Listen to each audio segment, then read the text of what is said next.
Себебі пайғамбарымыз айтады, имандарың кеміл болмайды, толық болмайды. Имансыз деп жатқан жоқ. Имандарыңыз бар, бірақ кемелденбейді. Әлі кемшілік бар, әлі толыққан жоқ. Қашанға дейін? Мені, яғни пайғамбарымыз айтып жатыр, өзін меңзеп, мені толық иман етпегенше, кімнен артық қоймағанша, ата-аналарыңнан артық сүймегенше дейді. Ақиқат қой. Ертең хақ, жаннат болғанда, тозақ болғанда, ешкімге пайдасын бермеген сәтте, өз басын ойлап тұрғанда, бізге шапағат ететін кім еді? Балам шапағат етпейді. Мына жалғанда жинап терген мансап шапағат етпейді. Терген оққан білім шапағат етпейді. Еш нәрсе пайдасын бермейді. Сонда үмметім дейтін шапағатына бөлейтін кім еді? Атам, әкем өз басын ойлап қашап. Ей балам, маған неге ақиқатты айтпадың деп мына жағадан алған тұста сізді құтқаратын кім? Я Мұхаммад, ай күнім, жүрегімдегі дерттің шипасы сенсің. Сен құтқарасың. Өмірден өткенде сыр болған, жаңа ғана тоқталдық, тез айтып кетейін. Пайғамбарымыз өмірден өткенде қатты ауырды. Ауырған соншалық көрпенің сыртынан ыстық өтіп кеткен. Айша анамыз көрпесіне қолын қойғанда жыл болған. Ыстығы соншалық. Себебі ол кісі ауырғанда екі адам сияқты ауырады екен. 91 градус несі болады температурасы. Қол жыл алды.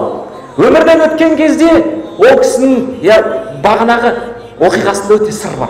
Сол сырды тез айтайын. Пайғамбарымызды жуындырған кімдер? Қалай жерледі? Жуындырғанда кімдер кірді? Пайғамбарымыздың отбасы, сахаба бар. Олар мына бесеу. Али, күйеу баласы, Аббас, көкесі, Аббастың екі баласы, Хусам әл-Фадл, сосын қызметшісі. Бірақ отбасының мүшесі болып кеткен, сүйіктісіне айналған ол Усама. Осы бесеу кіріп, бесеуінің төртеуі көздері жабық болады. Неге көздерін байлап кірді? Не себепті? Біреудің ғана көзі ашық болған. Ол Али. Алла тағала жүзін нұрландырсын. Али ғана көзі ашық болған. Төртеуінің көзі жабық болған. Неге? Себебі пайғамбарымыз Алиға айтады: "Ей Али, мен сен үшін қорықпаймын. Сен менің ауретіме қарамайсың. Сеннен басқалар қарайтын болса, көзі көрмей қалады" деген. Міне пайғамбарымыз сыр. Әдеттегі адамды біз жуындырып шығарамыз, қараймыз, болады. Бірақ пайғамбарымызға біз сияқты пақыр, күнәһар болған пенде қарай алмайды екен. Көзі соқыр болып қалады. Неткен сыр? Соны бізге бере салған ғой. Алидің көзі ғана ашық. Али не деген пенде? Иманы не деген тасыған, асыған пенде? Өзін қалай ұстайды? Пайғамбарымызға қарамайтын пенде жоқ. Бәріміз қарап қоямыз. Қазірдің өзінде жас алып отырмыз. Қазірдің өзінде пайғамбарымызды сағынып отырмыз. Алдымызда тұрса не істер едік?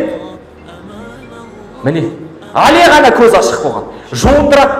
Жуындырған кезде көйлегінен жуындырған. Біз сияқты шешіндіріп тастап жуындырмаған. Төртеуінің көзі жабық болғандықтан ана жер, мына жер жол деп нұсқаған ол Али.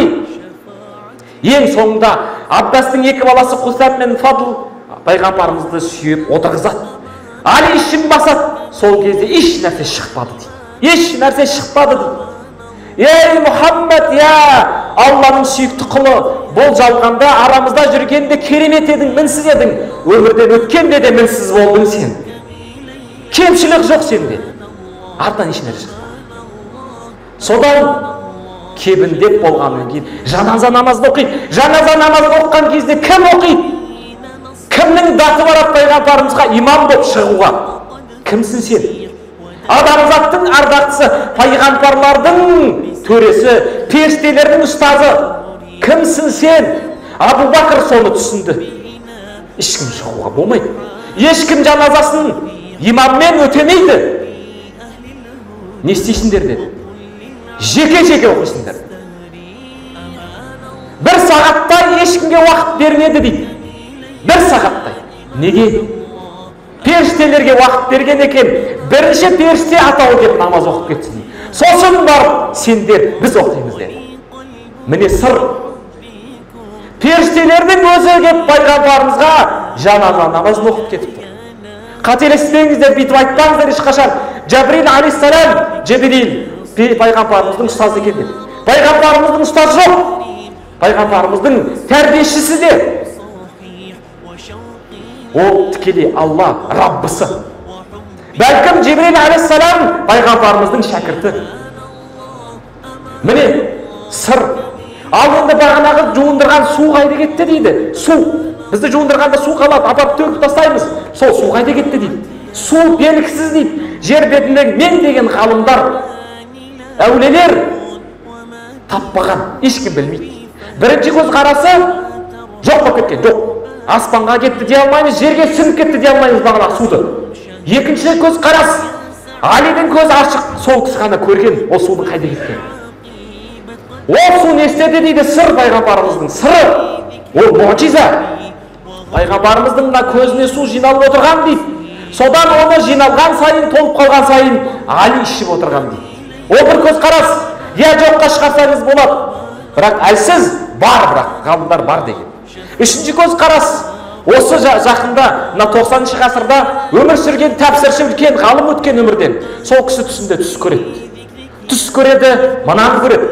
Пайғамбарымыздың бағанағы жуындырылған суы аспанға бұлғып көтеріледі де қайтып жаңбыр болып тамшы болып түседі дейді. Сол жаңбырдың тамшысынан, әрбір тамшысынан мешіт өсіп шығады дейді. Мешіт өсіп шығады. Міне бағанағы сөзімнің негізі осы. Алла тағала құсмұрын еліне, осы мекенге пайғамбарымыздың мейірімін, бір несін, тамшысын нәсіп еткен екен. Сіздерге мешіт салынды. Ол үлкен нығметтің басы, бақыттың басы, өзгерістің басы.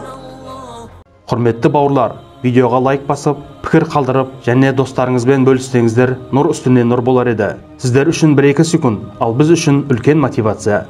Хадисте келгендей, кімде-кім жақсылық жасауға жол көрсетсе, сол жақсылықты жасаушы адамның сауабындай сауап алады.